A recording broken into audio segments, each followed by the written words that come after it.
Сәлем баршаңызға. Бүгін сіздермен осындай әдемі аяқ киім тігуді үйренетін боламыз. Бұл аяқ киімді жаздың күндері далаға кисе де болады. Бірақ қазір сәл күн суытып келе жатыр, күз келе жатыр. Маған бұны тапсырыс беру үшін жұмыстың ішінде кигенге деп тапсырыс берген болатын. Менде табаны сабы табан, биік табан, және де бұл оңайлықпен отырмайды. Далаға да кигенге ыңғайлы, ғимараттың ішінде де жүргенге ыңғайлы. Бетіндегі менде бұл иран жібімен тоқылған, негізінде сабо жібіне мүмкіндігінше жібек жіпті не болмаса Ализе Дива жібін қолданған дұрыс. Менде ол жіптер қазір болмай тұр, дәл осыған түстес. Сондықтан да осы жіппен тоқып отырмын. Одан кейін керек болады крючок. Міне менде осындай крючок. Мен көбінде бір жағы бір, мына жағы екілік. Көбіне екілік жағымен тоқитын боламын, екінші нөмірлі крючокпен. Сосын әрине қайшы керек, жіп керек. Мынау жаңағы аяқ киімді тоқыған кезде бұл аяқ киіммен үйге киетін домашний аяқ киімде осылай, дәл осылай тоқылуы, осылай беті ашық. Осымен тура осы мастер-класспен тоқи берсеңіздер болады. Одан кейін артық жіптерін жасырғанға осындай ине. Менде инемнің просто кішкентайын жоғалтып алдым, өзі осыған арнайы алынған. Сондықтан да үйде тұрған дәу тебенді ала салдым. Және де бетін әрлеу үшін осындай гүл алдым. Бұл гүл кез келген тоқыманың жіптерін сататын жерге негізі сатуым керек.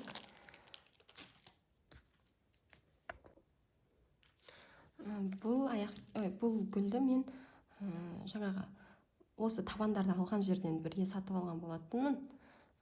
Бұны былайынан өзінің жапсырмағы болады, мынандай.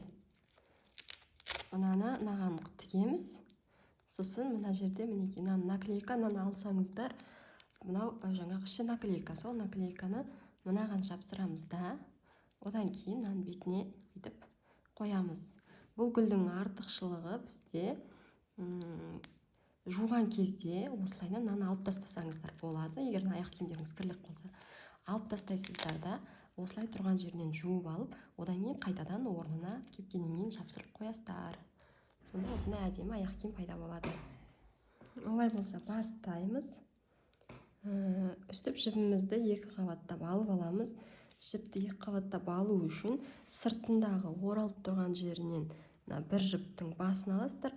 Екінші басын дәл ортасынан сәл бір шығып тұрған жіпті ақырын тартсаңыздар, екінші басы шығады. Сонда үстіп екі қабаттап аласыздар. Екі қабаттап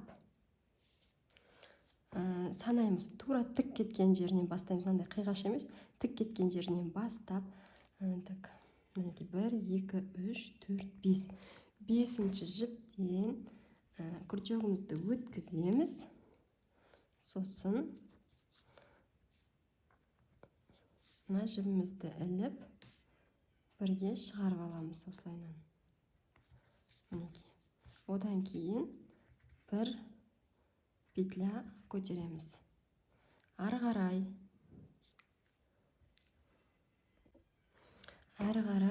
келесі бізде мінеки екінші жіп тұр. Осы жерден екі петля тоқитын боламыз. Бізде мынау ортасына қарай бірге тоқып кетеміз, ортасына салып отырып. Сол кезде артынан жасырып жүрудің қажеті жоқ болады. Мінеки мынау менде екінші жіп. Екінші жіптен осылайынан өткіземін да, мынау қысқа жібімді крючогымның үстіне осылайынан қойып аламын. Сосын мынау өзімнің жұмыс жібіме бір петля ілемін да, без накида.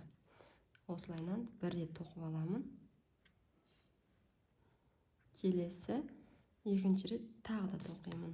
Яғни бір петлядан екі петля жасадым. Мінеки. Бір петлядан екі петля шықты. Яғни бірінші міне нақтан санап келген кезде бесінші жіпке бір-ақ рет қана ілеміз. Одан кейінгі әрқайсына әрбір петлядан, мынандай петлядан екі жіптен іліп шығатын боламыз. келесіге дәл солай екеу мына жібімізді өзіміз болды дегенге дейін жасырып жүреміз осылайынан бірге.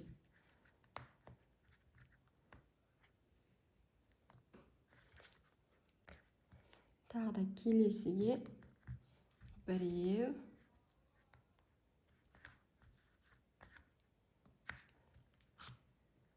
біреу,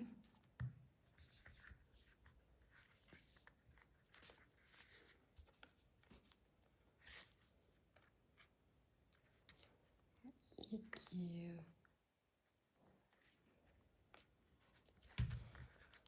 Сәл-пәл басында қиындау болады, әсіресе мынау жіпті жасырып келе жатқан кезде сәл қиындық тудырады, бірақ артынан қолдарыңыз үйренгеннен кейін оңай болып кетеді. Міне, енді болды, маған осыншалық жасырғаным жеткілікті. Әрі қарай онсыз тоқи беремін. Әрқайсынан 2 петлядан.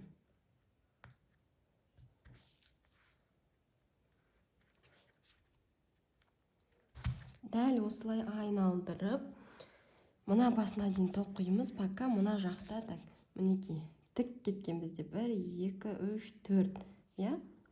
4, 5. Міне, 5-ші біз мына жерге дейін тоқуымыз керек болған, бірақ сіздер 6-шы жіпке дейін екеу тоқып шығасыздар. Осы жерге дейін келесіздер. Мынаны көрсетсем қалай тоқу керектігін. Мінекей, мен уже келдім. Сіздер бұны былай есептесеңіздер де болады. Мінекей, былай. Сонда менде әлі бір жіп жетіспейді деген сөз, көрдіңіздер ме? Міне, енді келдік. 1, 2, 3, 4, 5. Той, қателестім. 1, 2, 3, 4, 5-ші жіп менде мынау.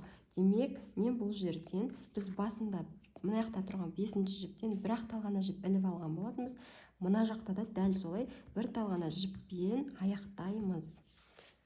Бір рет қана тоқимыз дәл осылай. Сонымен аяқталады. Енді әрі қарай бір петля без накида көтереміз. Бір воздушный петляға көтереміз да, тоқымамызды бұрып, келесі екінші қатарды тоқитын боламыз. Екінші қатарды біз петля с накидом тоқимыз. Ол үшін крючогымызға жібімізді іліп алып, әрбір петлядан бір петля с накидом тоқып шығамыз. Әрқайсына бір-біреуден. Жаңа бірінші қатарда әрқайсына 2-ден тоққан болатынбыз, бұл жерде 1-ден тоқимыз.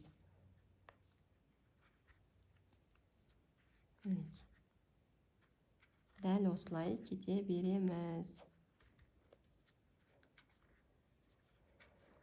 Осылайнан өздеріңіздің қажет деп тапқан жерлеріңізге дейін тоқисыздар. Мен алдыңғы жібімнен, мысалға алдыңғы аяқ киіммен өлшеп отырып тоқимын.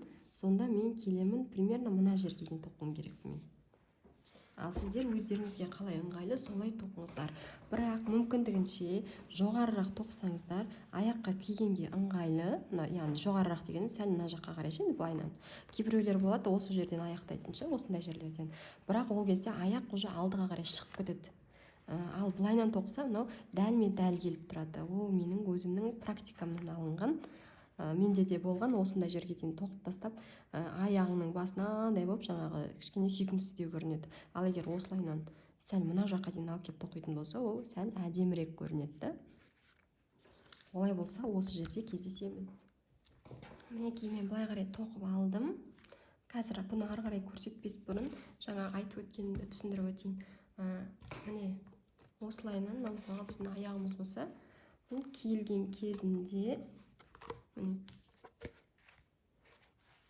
егер де мына жерден тұратын болса, демек ол аяғыңыз мына жақтан тұрады, осы жерінен тұрып, алдыға қарай қатты шығып кетеді, мына жағы кең болып қалады.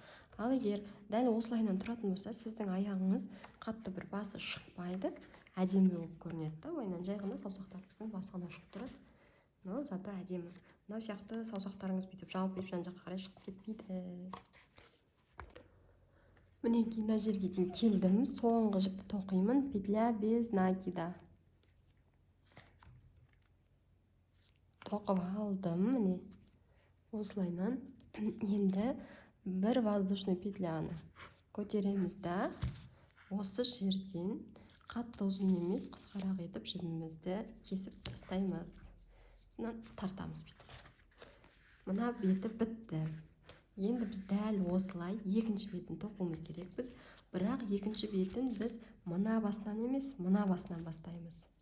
Себебі біз уже мына бетінен бастап, мынаның бетін жалғап тоқып кетеміз. Ең алдымен былайынан өлшеп алсаңыздар да болады. Не болмаса мынаның санымен өлшеп алсаңыздар да болады. Мына жерде қанша, демек мына жақта соншау деп. Бірақ мен бірінші аяқ киіміме қарап өлшеймін.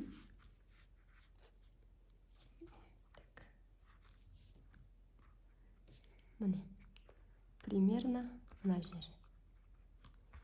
Или мынамен өлшесеңіздер де болады. Міне, мына жер екен менікі. Осы жерден өлшеймін, аламын, тоқып бастаймын.